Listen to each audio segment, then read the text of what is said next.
Like, share and subscribe for more great Cobra Kai content. Turn on notifications to never miss another Cobra Kai video again. Help get this video to 100 likes if you would like us to keep releasing more Cobra Kai videos like this one. Please share this video on Facebook, Twitter, Reddit, Instagram and other social media platforms, to help new and old fans find these Cobra Kai videos.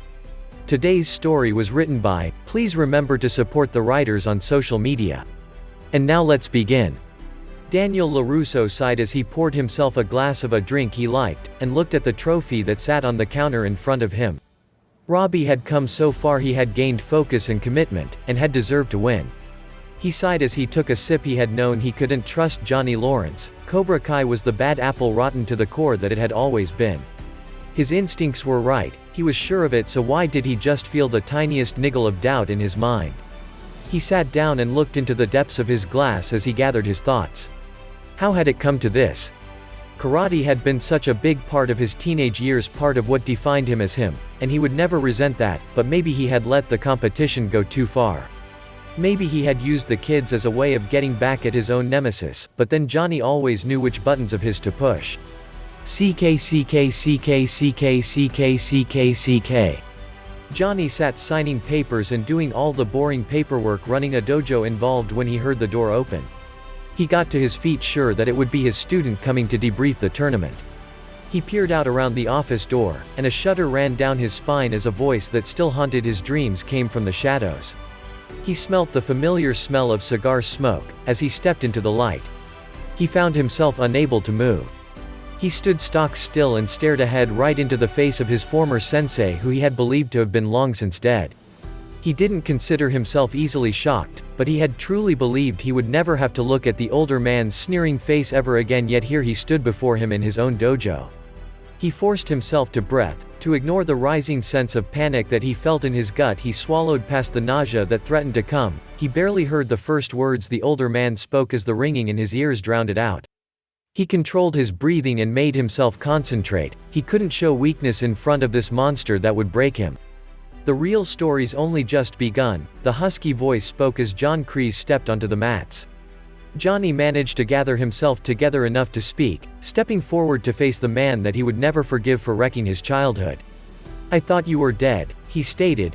When he had heard of his former sensei's demise, he had mixed feelings. He had shed tears, he had drowned his sorrows, and his nightmares that he thought had left him returned for weeks on end. But he had moved on. Now his life was finally coming back together, and the ghost of his teens was about to ruin that. He could take it no more as he heard the words, felt like the teenager that had nearly been choked out and had been manipulated into doing whatever the older man had wanted him to do. Something inside him snapped, and before he could stop himself, he had aimed a punch towards the other man, unsurprised when it was blocked. Within seconds he found himself on the mat, but he was stronger now. He was a man in his own right, and this was his dojo. He wasn't going to be defeated here. He had never felt such a level of satisfaction as when his kick struck the other man in the face and he recoiled from the force, the cigar flying through the air. He knew it was a red rag to a bull, but he couldn't back down. He couldn't afford for Kreese to win again. Minutes later he found himself face first into the mirror, glass shattering all around him, but he felt nothing, his body numbed by the ghost of his past reappearing. He got to his feet, tackling the man to the ground and applying the same chokehold that had nearly claimed his own life all those years previously. Everything he had been taught and everything that had shaped him into somebody he didn't want to be. He did the one thing Kreese had always told them not to do. He showed mercy, and the next thing he had several more bruises and he was laid out on the floor with the distinct smell of smoke coming from behind him. CK.